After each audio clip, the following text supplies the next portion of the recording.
নমস্কাৰ আজি আমাৰ 18 নম্বৰ ক্লাছ আৰু আজিও আমি ইম্পৰ্টেন্ট কিছুমান কুৱেশ্যন কৰিম গতিকে আপোনালোকে মন দি শুনি যাব আজি বেছি ইম্পৰ্টেন্ট আজি যিখিনি কথা কম যিখিনি কুৱেশ্যন কৰিম তাৰ ভিতৰত আহাৰ চান্স বহুত বেছি আছে আৰু কিয় আছে মই তাৰ ৰিজনটো কৈ যাম আৰু কেনেকৈ পঢ়িব লাগে কোনটো টপিক পঢ়িব লাগে আপোনালোকে গম পাই যাব গতিকে প্ৰথম কুৱেশ্যন যে which part of the Indian constitution R fundamental duties ভাৰতীয় সংবিধানৰ কোনটো অংশ মৌলিক কৰ্তব্য চাওক আমি মৌলিক কিহৰ বিষয়ে পঢ়িছিলো অধিকাৰৰ বিষয়ে পঢ়িছিলো ফাণ্ডামেণ্টেল ডিউটিৰ ওপৰত পঢ়িছিলো ঠিক আছে আৰু যেনেকে ফাণ্ডামেণ্টেল ৰাইটছৰ ওপৰত পঢ়িছিলো যেনেকে সংবিধানে আমাক কিছুমান মৌলিক অধিকাৰ দিছে ফাণ্ডামেণ্টেল ৰাইটছ দিছে তেনেকৈ আমাক ডিউটিও দিছে ঠিক আছে ফাণ্ডামেণ্টেল ডিউটিছো দিছে মৌলিক কৰ্তব্যও দিছে গতিকে আমি সেইখিনি পালন কৰিব লাগে আৰু ফাণ্ডামেণ্টেল ডিউটিছবোৰ কি হয় ই ভাৰতৰ প্ৰতিজন নাগৰিকৰ কৰ্তব্য the Indian constitution include article 51A in part 4A which deals with fundamental duty এটা কুৱেশ্যন বনিলে fundamental duty article 51A part 4A okay আৰু কোনটো কনষ্টিটিউচনেল এমেণ্ডমেণ্টৰ দ্বাৰা বা কোনটো সংবিধান সংশোধনীৰ দ্বাৰা এড কৰা হৈছিল এইটো হ'ব 42nd এমেণ্ডমেণ্ট এক্ট 1976 দ্বাৰা কি কৈছিলে ফাণ্ডামেণ্টেল ডিউটি আমাৰ সংবিধানত এড কৰা হৈছিলে আৰু কাৰ ৰিকমেণ্ডেশ্যনত সোৱৰণ সিং কমিটি কেইখনৰ নাম মনত ৰাখিব এইটো দি দিব পাৰে ঠিক আছে হল এতিয়া কুৱেশ্যনটো এনচাৰটো কৰিব পাৰিলে যে কোনটো হয় 4A তাৰ পাছত which constitutional amendment act added fundamental duty কোনখন সাংবিধানিক সংশোধনী আইনে মৌলিক কৰ্তব্য সংযোজন কৰিছিলে কোনখনে আৰে 42nd এমেণ্ডমেণ্ট এক্ট 1976 আৰু আপোনালোকে কমেণ্ট কৰি জনাওক যে যিটো আমাৰ কি আছে মৌলিক কৰ্তব্য আছে ফাণ্ডামেণ্টেল ডিউটিজ আছে সেইটো কোনখন দেশৰ সংবিধানৰ পৰা লোৱা হৈছিলে ওকে ঠিক আছে অলৰেডি পঢ়াইছো আমি Now next question, how many fundamental duty are in Indian constitution? ভাৰতীয় সংবিধানত কিমানটা মৌলিক কৰ্তব্য আছে 11টা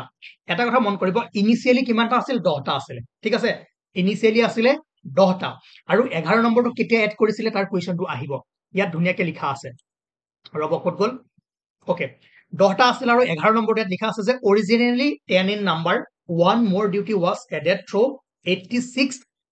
constitutional amendment act 2002 মনত ৰাখিব প্ৰথমে 10টা আছিল 11 নম্বৰটো এটো সংশোধনৰ জৰিয়তে এড কৰা হৈছিল ওকে নেক্সট কুৱেশ্যন হল যে under the constitution of India which of the following is not fundamental duty তলৰ কোনটো মৌলিক কৰ্তব্য নহয় to vote in general election to develop the scientific temper to safeguard public property to abide by the constitution and respect its idea কোনটো নহয় to vote in general election চাওক কিয় নহয় যদি কুৱেশ্যন কৰিছে মই কওঁ শুনক এইবিলাক মই লিখা নাই কনষ্টিটিউশ্যনে লিখিছে 11টা আছে ধুনীয়াকৈ পঢ়ি চাব তাত যদি সেইটো আছে যদি নাই ধুনীয়াকৈ পঢ়িব মনত ৰাখিব গতিকে এনেকুৱা কুৱেশ্যন আহিব পাৰে ঠিক আছে এইখিনি পঢ়াই নাথাকো ধুনীয়াকৈ 11টা আছে আৰু লাষ্টৰ যিটো to provide opportunities for education to child or ward between the ages of 6 and 14 years এইটো 11 নম্বৰ যিটো কৰ্তব্যটো কিমান টাইমত 86 এমেণ্ডমেণ্টৰ জৰিয়তে এড কৰা হৈছিল ঠিক আছে ওকে মনত ৰাখিব কোনটো সেইটো আহিব পাৰে বাস এইটো 6 বছৰৰ পৰা 14 বছৰৰ বয়সৰ ভিতৰৰ নিজৰ সন্তান বা ৱাৰ্ডক শিক্ষাৰ সুযোগ প্ৰদান কৰা মানে নিজৰ সন্তানক বা বেলেগৰ সন্তানক যদি কোনোবাই পঢ়িবলৈ সুবিধা পোৱা নাই তেওঁলোকক আনি কাম চাম কৰাই নাৰাখিব সবেই যাতে 6 পৰা 14 বছৰ বয়সৰ শিশুৱে পঢ়িবলৈ সুবিধা পায় সেইখিনি আমাৰ দায়িত্ব আমাৰ গুৰু দায়িত্ব যদি আজিলৈকে আপোনালোকে এইখিনি কাম ভুল কৰি আহিছে তেতিয়াহ'লে শুদ্ধকৈ কৰিব ঠিক আছে ওকে এইটো আমাৰ 11 নম্বৰ আৰু একেবাৰে লাষ্টত এড কৰা হৈছিল 86 এমেণ্ডমেণ্টৰ জৰিয়তে ঠিক আছে কুৱেশ্যনটো পালে কোনটো নহয় সেইটো ধুনীয়াকৈ আপোনালোকে যদি পঢ়ে গোটেইকেইটা পোষ্ট কৰি গম পাই যাব তাৰ পাছত ভেৰি ইম্পৰ্টেণ্ট ওকে এই বস্তুখিনিৰ পৰা আপোনাৰ কুৱেশ্যন আহিব মই কিয় কওঁ কাৰণ এইখিনি ইমাৰ্জেঞ্চিৰ ওপৰত এইকেইদিন বহুত চলি আছে আপোনালোকে নিউজত পাই আছে হয়নে নহয় কংগ্ৰেছে যদি কয় ডেমক্ৰেসি নাইকিয়া হৈ গ'ল বিজেপি কয় কি ডেমক্ৰেসি আপোনালোকে নাইকিয়া কৰিলে 90 কিমান চনত ইমাৰ্জেঞ্চি লগালে আৰু সংবিধান মৃত্যু দিৱসো পালন কৰিলে হয় নাই যেহেতু ট্ৰেন্ডিং টপিকত আছে হট টপিকত আছে ইয়াৰ পৰা কুৱেশ্যন এটা আহিব 100% 200% লিখি থওক ঠিক আছে গতিকে অকণমান চাই লওঁ আমাৰ সংবিধানে ইমাৰ্জেঞ্চি প্ৰভিজন ক'ত দিছে তিনটা ইমাৰ্জেঞ্চি নেশ্যনেল ইমাৰ্জেঞ্চি কিমান 352 কনষ্টিটিউচনেল ইমাৰ্জেঞ্চি 350 আৰ্টিকল 356 আৰু ফাইনেন্সিয়েল ইমাৰ্জেঞ্চি কিমান আৰ্টিকল 360 মনত ৰাখিব এইটোক আমি প্ৰেচিডেণ্ট ৰুল বুলিও কওঁ যদি সোধে যে president rule under which article 356 এতিয়া ইয়াতে ধুনীয়াকৈ লিখা আছে the emergency provision R contain in part 18 already পঢ়িছো আমি part 18 of the constitution of India from article 352 to 360 এইটো এটা কুৱেশ্যন হ'ব পাৰে যে আৰ্টিকল 352 পৰা 360 লৈকে কি আছে ইমাৰ্জেন্সি প্ৰভিজন আছে সুধি দিব পাৰে যে কোনটো আৰ্টিকলৰ পৰা কোনটো আৰ্টিকলৰ ভিতৰত আমি ইমাৰ্জেন্সি প্ৰভিজন পাওঁ ওকে ঠিক আছে Okay, these provision enable the central government to meet any abnormal situation effectively. আৰু চাওক যেতিয়া তেতিয়া ইমাৰ্জেন্সি লগাব পাৰিব জানো নোৱাৰে যদি কিবা ৱাৰ হয় ধৰক কেতিয়াবা আহি চাইনা এটেক কৰি দিলে আমাক পাকিস্তানে আহি আমাক এটেক কৰি দিলে বা কিবা বেলেগ কাউন্ট্ৰীৰ লগত আমাৰ যুদ্ধ লাগিছো সেই সময়ত কি হয় নেশ্যনেল ইমাৰ্জেন্সি লগাই ঠিক আছে আৰু তেনেকুৱা ধৰক ল এণ্ড অৰ্ডাৰ এখন ষ্টেটত নাইকিয়া হৈ গৈছে ধৰক এখন ষ্টেটত এনেকুৱা উৎপাত হৈ গ'ল এনেকুৱা কিবা কিবি হৈ গ'ল তাত একো মেইনটেইন নোহোৱা হৈ গৈছে ঠিক আছে আনকনষ্টিটিউচনেল কাম কিছুমান কৰি আছে আৰু সেইখিনি সময়ত কি কৰিব তাত প্ৰেচিডেণ্ট ৰুল লগাই দিব তাৰ ষ্টেট গভৰ্ণমেণ্টক কি কৰিব স্ক্ৰেপ কৰি দিব ঠিক আছে তেনেকুৱা যিবোৰ ডেঞ্জাৰ ঘটনা হ'ব বা যুদ্ধ হ'ব সেই সময়ত কি কৰে এই ইমাৰ্জেন্সি প্ৰভিজন খিনি লাগু কৰিব পাৰে কোনে পাৰে অকল চেন্ট্ৰেল গভৰ্ণমেণ্টহে পাৰে ঠিক আছে ষ্টেট গভৰ্ণমেণ্টে ইমাৰ্জেন্সি লাগু কৰিব নোৱাৰে কুৱেশ্যন কৰিলে আমি গম পাই থাকিম ইম্পৰ্টেণ্ট বস্তু কি মনত ৰাখিব কিমান নম্বৰ পাৰ্টত আছে অলৰেডি আমি কৰিছো তথাপিও লিখি দিছো আৰ্টিকল কিমানৰ পৰা কিমানলৈ আছে কোনটো ইমাৰ্জেন্সি কিমান আৰ্টিকলত আছে অসমীয়াটো লিখা আছে ধুনীয়াকে পঢ়ি চাব ঠিক আছে আৰু কেতিয়া কি সময়ত লগাব পাৰে সেইখিনিও ধুনীয়াকে কৈ দিলো ঠিক আছে ফাইনেন্সিয়েল ইমাৰ্জেন্সি লগাব পাৰে কিমান আৰ্টিকল 360 ওকে ঠিক আছে নেক্সট কুৱেশ্যন কৰিম লাহে লাহে গম পাই যাব এতিয়া এইটো কুৱেশ্যন যেতিয়া কি হয় ইমাৰ্জেন্সি লাগে তেতিয়া ফাণ্ডামেণ্টেল যিখিনি ৰাইটছ থাকে যিখিনি জনগণৰ অধিকাৰ থাকে তাক কি কৰে ছাছপেণ্ড কৰি দিয়া হয় ঠিক আছে এইটো মনত ৰাখিব যে ইমাৰ্জেন্সিৰ সময়ত ফাণ্ডামেণ্টেল ৰাইটছটো ছাছপেণ্ড হৈছে এতিয়া কুৱেশ্যনটো আপোনাক সুধিছে যে which one among the following pairs of the articles relating to fundamental rights cannot be suspended during the enforcement of an emergency under Article 359 of Indian Constitution. Article 359 কি কৈছে যে ইমাৰ্জেন্সি যদি লাগে আমি জানো যে কি ফাণ্ডামেণ্টেল ৰাইটছটো ছাছপেণ্ড হৈছে কিন্তু দুটা ফাণ্ডামেণ্টেল ৰাইট আছে সেই দুটা কেতিয়াও ছাছপেণ্ড নহয় কিহৰ সময়ত ইমাৰ্জেন্সিৰ সময়ত সেই দুটা কি আৰ্টিকল 20 আৰু আৰ্টিকল 21 কি সাবজেক্ট মেটাৰ আছে লাষ্ট ক্লাছত যাওক পঢ়ক গৈ তেতিয়া গম পাব যে কোন দুটা ফাণ্ডামেণ্টেল ৰাইটছ ইমাৰ্জেন্সিৰ সময়ত ছাছপেণ্ড হৈ নাযায় ওকে ঠিক আছে now next question which one of the following cannot be the ground for proclamation emergency under Constitution of India তলৰ কোনটো ভাৰতৰ সংবিধানৰ অধীনত জৰুৰীকালীন ঘোষণাৰ ভিত্তি হ'ব নোৱাৰে war external aggression armed revolution internal distribution মই কৈছিলো যে কিছুমান এক্সট্ৰিম ৰিজন হ'ব লাগিব যাৰ কাৰণে ইমাৰ্জেন্সি লগাব পাৰে ইয়াত কৈছে কোনটো হ'ব নোৱাৰে এতিয়া কোনটো হ'ব নোৱাৰে যদি ওলাই যায় কোনকেইটা হয় আপোনালোকে নিশ্চয় গম পাই যাব কোনটো হ'ব নোৱাৰে ইণ্টাৰনেল ডিষ্টাৰবেন্স ইণ্টাৰনেল ডিষ্টাৰবেন্সৰ ক্ষেত্ৰত ইমাৰ্জেন্সি লগাব নোৱাৰে ধৰক কিবা ডাঙৰ এটা প্ৰতিবাদ হৈ গ'ল ডাঙৰ কিবা এটা প্ৰটেষ্ট হৈ আছে কিবা এটা উল্টা পুল্টা হৈ আছে সেই সময়ত লগাব নোৱাৰে যদি আৰ্ম ৰিভলিউচন নহয় ঠিক আছে সশস্ত্ৰ বিদ্ৰোহ নহয় দেশৰ ভিতৰত তেতিয়া ইমাৰ্জেন্সি লগাব নোৱাৰে আৰু এইটো কেতিয়া চেঞ্জ কৰা হৈছিলে ইণ্টাৰনেল ডিষ্টাৰবেন্সটো চেঞ্জ কৰি আৰ্ম ৰিভলিউচন ৱৰ্ডটো কেতিয়া তাক এমেণ্ড কৰা হৈছিলে সেইখিনি আমি নেক্সট কুৱেশ্যন যেতিয়া কৰিম তেতিয়া আপোনালোকে গম পাই যাব বাকী এটাই মনত ৰাখক যে যেতিয়া ৱাৰ হ'ব যেতিয়া এক্সটাৰ্নেল এগ্ৰেশ্যন হ'ব যেতিয়া আৰ্ম ৰিভলিউচন হ'ব দেশৰ ভিতৰতে তেতিয়া ইমাৰ্জেন্সি প্ৰভিজনবোৰ আহিব আৰু চেন্ট্ৰেল গভৰ্ণমেণ্টে প্ৰেচিডেণ্টে কি কৰিব পাৰে ইমাৰ্জেন্সি লগাই দিব পাৰে কিমান চনত ফাৰ্ষ্ট ইমাৰ্জেন্সি ইন্দিৰা গান্ধী চৰকাৰৰ সময়ত কিমান তাৰিখে ইমাৰ্জেন্সি লগাইছিলে কমেণ্ট কৰি জনাওক আৰু সেই দিনটোত কি দিন হিচাপে বৰ্তমান পালন কৰা হয় একদম আহিব 200-250% এইটোৰ পৰা কুৱেশ্যন আহিব তাৰপাছত নেক্সট কুৱেশ্যন আমি কুৱেশ্যন কৰি গ'লে আৰু ক্লিয়াৰিটি আহি থাকিব ঠিক আছে আৰ্টিকল কেইটা গম পালে কোনকেইটা হয় পঢ়ি চালে গম পাব আগৰ ক্লাছ যদি কৰিছে মই জানো যোনে আগৰ ক্লাছ কৰি আহিছে তেওঁলোকৰ একো প্ৰব্লেম নহয় ওকে নাও ইয়াতে ধুনীয়াকে আৰ্টিকলবোৰ লিখা আছে 352 ইমাৰ্জেন্সি যাক আমি নেশ্যনেল ইমাৰ্জেন্সি কওঁ 356 কি আছিলে এইটোত আমি কি পাওঁ ষ্টেটত লাগে প্ৰেচিডেণ্ট ৰুল আৰু 360 প্ৰভিজন ফাইনেন্সিয়েল ইমাৰ্জেন্সি আৰু 359 কি পাইছিলো suspension of the enforcement of right conferred by বা পাৰ্টি ডিউৰিং ইমাৰ্জেন্সি আৰু 359 কি কৰে যে অলৰেডি কলো সাসপেন্ড কৰি দিয়ে কোনবোৰ ফাণ্ডামেণ্টেল ৰাইটবোৰ বাট দুটা কৰিব দুটা নকৰে কোন দুটা নকৰে সেই দুটাও আমি অলৰেডি গম পালো ঠিক আছে ওকে বাকি যিবোৰ লিখা আছে ধুনীয়াকে পঢ়ক পঢ়িলে বুজি পাব ইমান ইম্পৰ্টেন্ট নহয় বাকিকেইটা আৰ্টিকল এইকেইটা আৰ্টিকল মনত ৰাখি থব ঠিক আছে নাও based on which articles of Constitution does the President declare a financial emergency in country? সংবিধানৰ কোনটো অনুচ্ছেদৰ ভিত্তিত ৰাষ্ট্ৰপতিয়ে দেশত আৰ্থিক জৰুৰীকালীন অৱস্থা ঘোষণা কৰে আৰামছে 360 okay পাৰিব okay next question who is empowered to declare a national emergency under article 352 prime minister president home minister defense minister president ঠিক আছে প্ৰেচিডেণ্টৰ পাৱাৰ আছে ঠিক আছে প্ৰেচিডেণ্টে দিয়ে বাট কাৰ হেৰিত মানে কোনে এডভাইচ দিব কেবিনেটে কাউন্সিল অফ মিনিষ্টাৰ ঠিক আছে ওকে বাট দিয়ক ইমান নালাগে বাছ যিটো কুৱেশ্যন আছে সেইমতে কৰি যাওক নাও on which of the following dates president of India using his power declared by proclamation বাদ দিয়ক ইমান পঢ়ি থাকিব নালাগে মেইন কথা যে কিমান তাৰিখে ওকে অভ্যন্তৰীণ মই কৈছিলো নহয় ইণ্টাৰনেল ডিষ্টাৰবেন্স প্ৰথমে সেই ৱৰ্ডটো ইউজ কৰি কি লগাইছিলে ইমাৰ্জেঞ্চি লগাইছিলে কাৰ সময়ত ইন্দিৰা গান্ধী চৰকাৰৰ সময়ত সেই ডেটটো সুধিছে কিমান তাৰিখে 25 জুন 25 জুন 1975 আৰু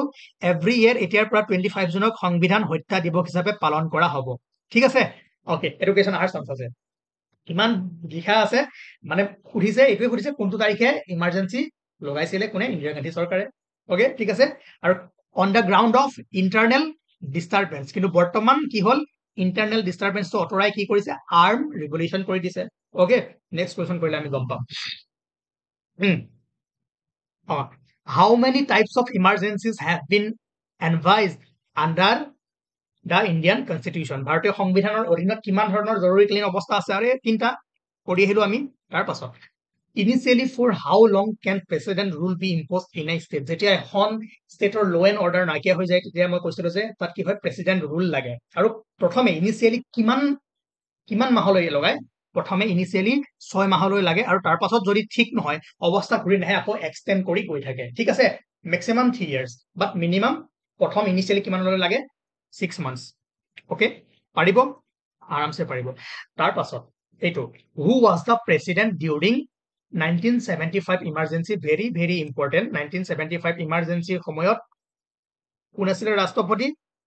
ফখৰুদ্দিন আলী আহমেদ তেওঁ ক'ৰ আছিলে কোনখন ষ্টেটৰ আছিলে কমেণ্ট কৰি জনাব ঠিক আছে ফখৰুদ্দিন আলী আহমেদ আছিলে very very very important star mark মাৰি দিছো মানে এইটো ইম্পৰ্টেণ্ট তাৰ পাছত first proclamation of emergency under article 352 was made by the president in which of the following year কিমান চনত প্ৰথম ইমাৰ্জেঞ্চি লাগিছিলে 1975 নহয় 1975 থাৰ্ড টাইমৰ কাৰণে প্ৰথম লাগিছিল 1962 এতিয়ালৈকে দেশত কিমানবাৰ নেশ্যনেল ইমাৰ্জেঞ্চি তিনিবাৰ লাগিছে 1962 আপোনাৰ চীনৰ লগত যুদ্ধ হৈছিল ঠিক আছে চীনা বিদ্ৰোহ চীনৰ লগত যেতিয়া যুদ্ধ হৈছিলে তেতিয়া হৈছিলে তাৰ পাছত 1971 পাকিস্তান ঠিক আছে পাকিস্তান ৱাৰ আছিলে সেই সময়ত আকৌ লাগিছিলে ইমাৰ্জেঞ্চি আৰু 1975 কোনে লগাইছিলে ইন্দিৰা গান্ধীয়ে আৰু ইয়াৰ যিটো গ্ৰাউণ্ড অফ মানে যিটো কি কয় ৰিজন আছিলে সেই ৰিজনটো মানে ইমান হেভি ৰিজন নাছিলে ইমাৰ্জেঞ্চি লগোৱাৰ ইমান হেভি ৰিজন নাছিলে কিয় নাছিলে এতিয়া মই ডিছকাশ্যন কৰিব নাযাওঁ বহুত ডাঙৰ টপিক পিছত মই এক্সট্ৰা টপিকত কৰি দিম আৰু সেইকাৰণে ক্ৰিটিচাইজ কৰা হয় আৰু সেইকাৰণে আজিৰ দিনটোত আজি এই বছৰত আমি সংবিধান হত্যা দিৱস হিচাপে সেই ডেটটো পালন কৰিবলৈ গৈ আছো ঠিক আছে ওকে বেছি পলিটিকেল হ'বলৈ নাযাওঁ বাট এইটোৱে মনত ৰাখক যে এতিয়ালৈকে আমাৰ তিনিবাৰ নেশ্যনেল ইমাৰ্জেঞ্চি লাগিছে 1962 কাৰ সময়ত চীনা যেতিয়া ইণ্ডিয়া চাইনা যুদ্ধ হৈছিলে তাৰপিছত ছেকেণ্ড টাইম 1971 যেতিয়া পাকিস্তানৰ লগত ৱাৰ হৈছিলে আৰু 1975 ইন্দিৰা গান্ধী চৰকাৰৰ সময়ত লাগিছিলে ঠিক আছে আৰু সেইকাৰণে এইখিনিতে আপোনালোকে গম পালে যে কোনকেইটাৰ ক্ষেত্ৰত ইমাৰ্জেঞ্চি লাগে ৱাৰৰ ক্ষেত্ৰত লাগিব এক্সটাৰ্নেল এগ্ৰেশ্যন যেনেকে কি হ'ব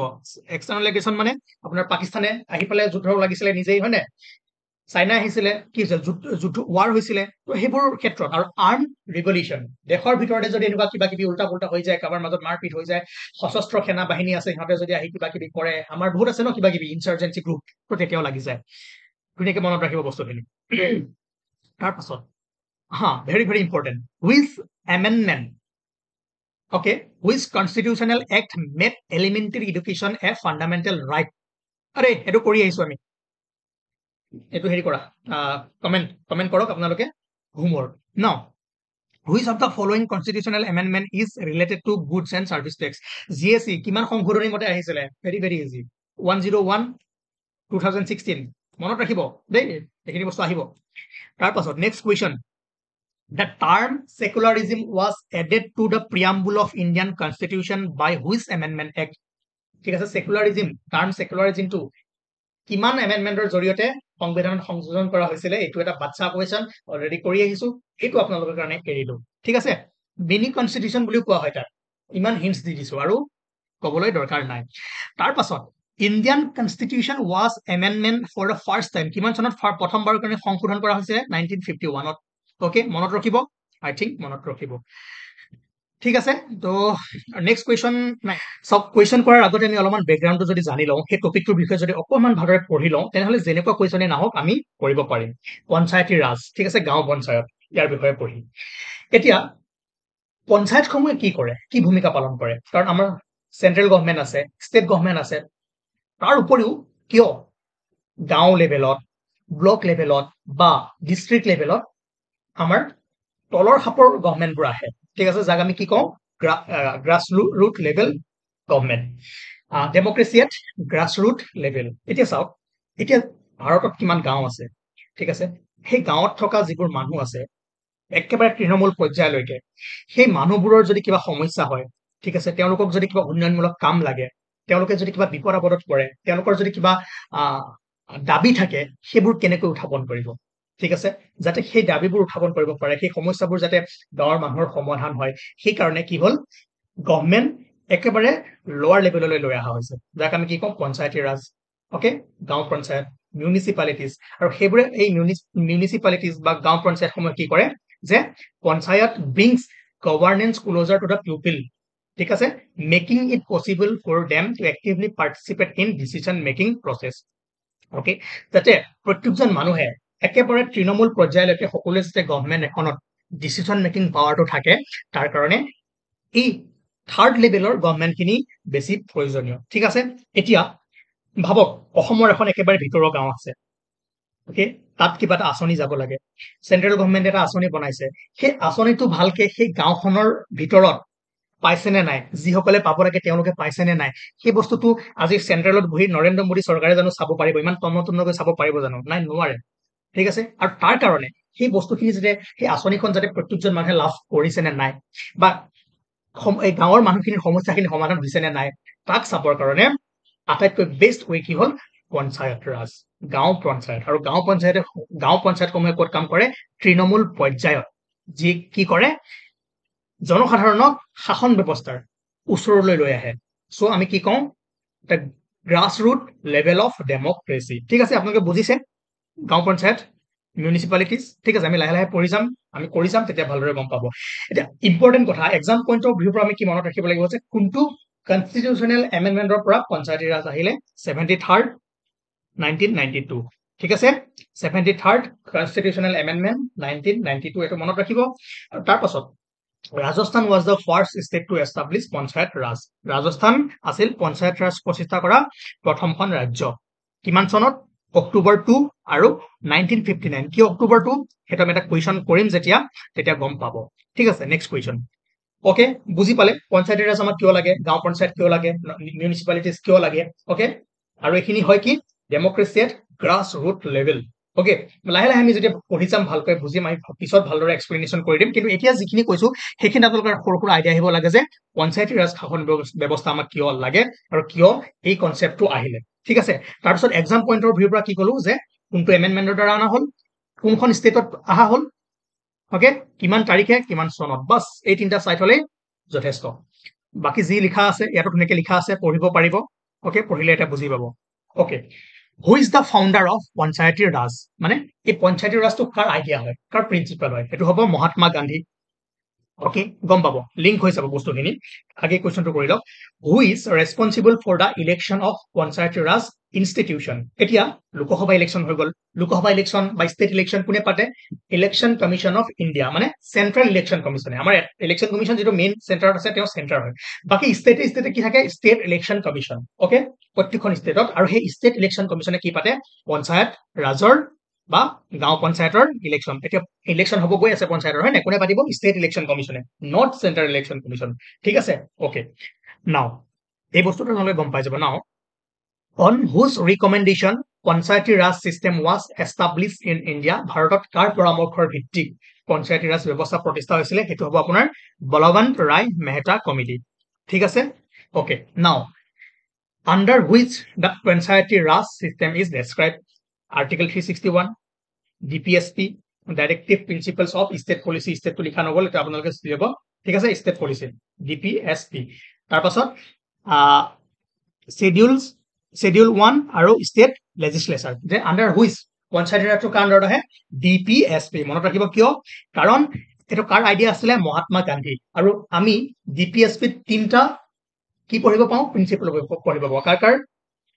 socialist principles, Gandhian principle আৰু liberal and intellectual principles আৰু তাৰে Gandhian principle ৰ ভিতৰত কোনটো আহে পঞ্চায়তী ৰাজ ওকে ঠিক আছে মনত ৰাখিব ওকে আৰু কোনটো পাৰ্টত আছে